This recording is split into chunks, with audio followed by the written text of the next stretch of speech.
Sebuah tangan mengerikan tiba-tiba muncul, membuat seorang anak menjadi ketakutan. Sementara kakaknya tiba-tiba menjerit. Tubuhnya dipenuhi dengan percikan darah dari beberapa burung yang mati tiba-tiba. Sang kakek yang mendengar teriakan tiba-tiba, penyakit jantungnya kambuh dan jatuh sakit. Tak lama kemudian sang ibu melihat anak laki-lakinya dihampiri oleh sesosok makhluk berjenis kelamin perempuan. Tak lama kemudian suaminya pun datang. Saat menoleh lagi, anaknya sudah menghilang. Wanita ini menjadi histeris dan mencari keberadaan putranya. Namun ia hanya menemukan teropong, dan sejak saat itu putranya menghilang secara misterius. Setelah 1 kali 24 jam, mereka melapor kepada polisi. Sejak saat itu juga, wanita bernama Ramla ini kerap mendengar bisikan gaib. Bahkan suatu malam, ia menemukan lampu kesayangan putranya yang tiba-tiba menyala sendiri. Saat ia hendak mematikannya, sosok makhluk mengerikan menarik tubuhnya, membuatnya tergulung kain. Dan melihat jelas makhluk itu, beruntung sang suami segera datang. Apa yang terjadi selanjutnya? Sebuah tangan hitam tiba-tiba menarik kaki wanita ini hingga membuat wanita ini terjatuh. Wanita ini lantas masuk ke kamar putranya, tapi ia justru terkejut ketika melihat anak perempuannya sedang duduk di kursi goyang. Saat didekati, anaknya itu sedang memakan seekor tikus. Wanita ini sangat ketakutan ketika melihatnya. Namun bayangan anak perempuannya itu terus bermunculan seperti sedang menyerangnya. Tak lama kemudian anaknya sebenarnya datang, lalu menenangkan ibunya yang ketakutan. Keesokan paginya, Ramla minta untuk dipanggilkan seorang ustaz. Namun yang datang adalah seorang dukun wanita. Mereka menyiapkan alat ritual untuk menemukan di mana putra wanita itu berada, karena ia yakin putranya masih hidup. Dengan menggunakan sebilah keris, dukun ini mulai melakukan ritual, tapi tiba-tiba anak gadisnya datang. Mengetahui hal itu, Ramla sangat marah dan mengusirnya agar kembali ke kamar. Namun anak ini malah bersembunyi di balik pohon dan menyaksikan ritual yang dilaksanakan oleh si dukun. Apa yang akan terjadi?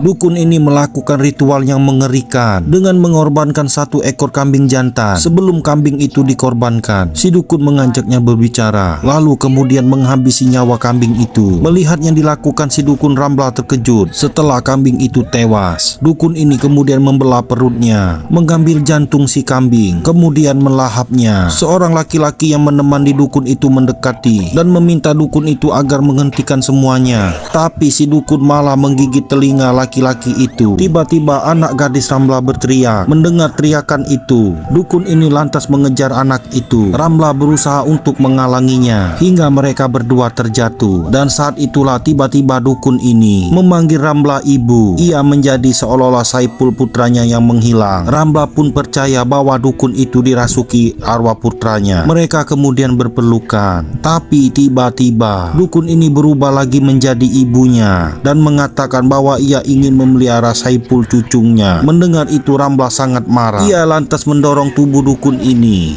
Wanita ini terkejut ketika melihat rekaman kalung yang dipakai oleh ibunya, sama seperti yang dipakai oleh hantu itu. Ramla kemudian mendatangi ayahnya di rumah sakit. Ia pun menanyakan kemana ibunya pergi, karena hingga saat ini Ramla tak tahu keberadaan ibunya. Ramla kemudian menunjukkan foto sebuah lambang yang pernah ia lihat pada sebuah buku milik ibunya. Tapi belum sempat ayahnya menjawab, suami Ramla segera datang dan mengajak Ramla untuk keluar dari ruangan itu. Ramla dan suaminya kemudian berdebat. Suaminya menganggap bahwa Ramla sudah kehilangan akal sehat. Di saat mereka sedang berdebat, tiba-tiba ayahnya yang berada di dalam ruangan mengalami sesak napas. Hal itu disebabkan karena munculnya sesosok wanita yang duduk di atas tubuhnya. Semakin ayah Ramla bergerak, selang darah yang ada di dalam tubuhnya makin tersumbat. Darah pun keluar melalui telinga dan matanya. Ayah Ramla berusaha untuk memanggil bantuan, tetapi iblis wanita itu tidak membiarkannya. Apa yang terjadi? Sosok hantu wanita duduk di atas tubuh pasien di rumah sakit. Mendengar suara ayahnya, Ramla masuk ke dalam ruangan. Namun ia sangat histeris ketika melihat ayahnya terkapar di lantai dengan tubuh yang bersimbah darah. Ayah Ramla pun dinyatakan meninggal karena saat itu sudah larut malam. Membuat pemakaman dilakukan keesokan harinya. Dengan terpaksa, jasad ayah Ramla disimpan di dalam rumahnya. Ketika Ramla sedang mengaji dan semua orang sudah berpamitan pulang, tiba-tiba Tiba-tiba Ramla mendengar suara putranya yang memanggil. Ramla yakin itu adalah suara Saiful, anaknya yang hilang dan belum ditemukan. Ramla pun perlahan mendekati suara itu. Suara itu berasal dari sebuah piano, di mana dulu ayahnya sering memainkannya. Kini piano itu sedang ada yang memainkannya. Saat Ramla mendekati dan mengulurkan tangan, tiba-tiba piano itu tertutup sendiri. Tangannya terjepit dan nyaris putus. Namun sekuat tenaga Ramla berhasil menarik tangannya, yang tiba-tiba utuh kembali. Semua kejadian itu seperti mimpi. Namun Ramla sadar saat itu. Tiba-tiba sebuah mobil kecil berjalan menuju ke dapur. Lalu melintaslah bayangan seorang anak kecil. Sebuah mobil remote mendekati jasad ayah Ramla. Ramla yang melihat itu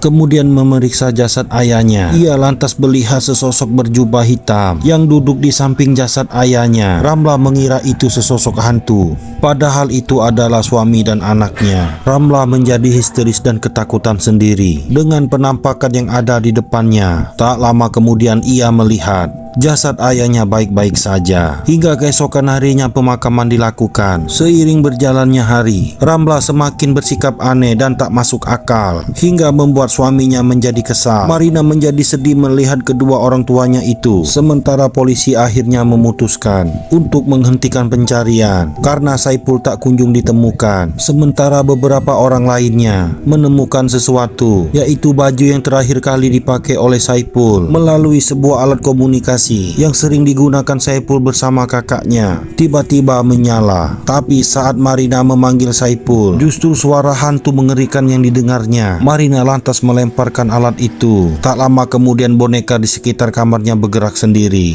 Seorang anak kecil sangat ketakutan. Ternyata ia melihat sesuatu yang berada di sudut ruangan, tepat di belakang ibunya berdiri. Namun ketika ibunya menoleh ke belakang, sosok makhluk itu sudah menghilang. Tak lama kemudian anak ini pun ditarik masuk ke kamar ayah Ramla yang sudah meninggal. Lalu pintu kamar itu terkunci. Saat Ramla berhasil membukanya, Ramla melihat putrinya tenggelam di bathtub. Saat suaminya datang, ia melihat Ramla lah yang mencelakai putrinya itu. Pria ini segera menyelamatkan putrinya sambil marah kepada Ramla. Pria ini bergegas pergi. Bahkan ia menganggap Ramla sudah mengalami gangguan jiwa. Lalu saat mereka berada di ruang tengah, tiba-tiba polisi datang memberikan bukti pakaian yang terakhir dipakai oleh Saiful dan menyatakan bahwa Saiful sudah meninggal. Ramla semakin histeris dan mengatakan semua ini berhubungan dengan makhluk halus. Namun suaminya malah semakin marah dan benar-benar ingin pergi dari rumah itu. Setelah ditinggal oleh suami dan putrinya, Ramla semakin terpukul karena tak ada satupun orang mempercayainya. Lalu bagaimanakah nasib Ramla selanjutnya? Ini mendengar suara anaknya di balik dinding. Ia pun berusaha untuk menemukan suara itu. Ramla kemudian menyingkirkan sebuah rak buku di mana suara anaknya berasal. Namun di balik rak buku itu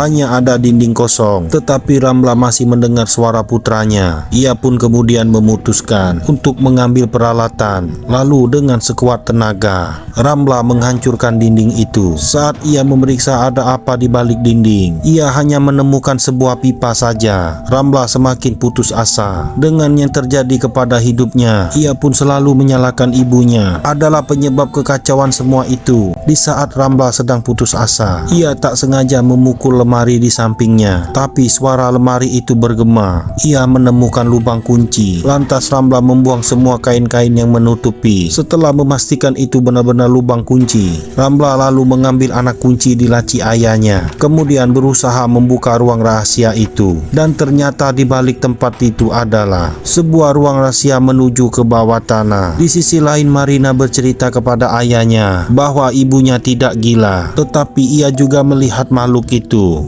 Ramla akhirnya mengetahui ternyata sang ayah menyimpan jasad ibunya. Lalu ketika Ramla mencari bukti-bukti lain, tiba-tiba jasad ibunya yang sudah mengering itu bergerak, lantas merasuki tubuh Ramla. Di saat itulah ia tahu dahulu kala ternyata ayahnya memuja iblis. Namun ibunya tak menyetujui. Akhirnya sang ayah menjadikan ibunya sebagai tumbal yang kemudian dipersembahkan kepada iblis itu dengan berbagai macam ritual.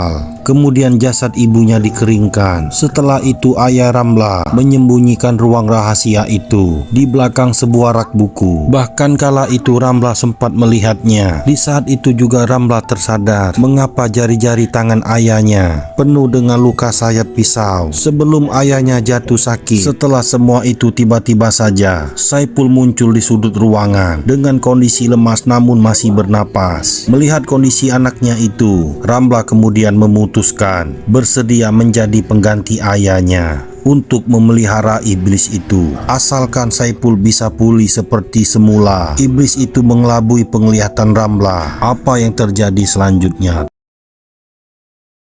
Suami Ramla menggagalkan ritual yang dilakukan oleh istrinya. Namun Ramla mengamuk seperti sedang kerasukan. Bahkan ia memukuli suaminya. Sementara Saipul yang sudah sadar berdoa agar ibunya segera sadar. Begitu juga dengan sang suami. Namun iblis itu masih bersarang di tubuh Ramla. Ia pun nyaris membunuh suaminya sendiri. Di saat itulah kedua anaknya membaca ayat kursi, juga dibantu oleh sang suami. Tak lama kemudian iblis di dalam tubuh Ramla pun keluar. Ramla terguling lemas di lantai dan bergegas pergi untuk meninggalkan rumah itu. Tapi tiba-tiba pagar rumah tertutup sendiri sehingga mobil mereka nyaris menabraknya. Pria ini kemudian menahan pagar itu dengan kuat agar anak dan istrinya bisa keluar. Namun hal tak terduga justru terjadi karena pria ini terjebak dan tak bisa keluar. Iblis itu mengendalikannya dan menjadikannya tumbal. Pria itu tewas dengan mengenaskan. Akhirnya hanya mereka bertiga yang berhasil selamat dan terbebas dari kutukan iblis itu. Dan film pun selesai. Sampai jumpa di film lainnya.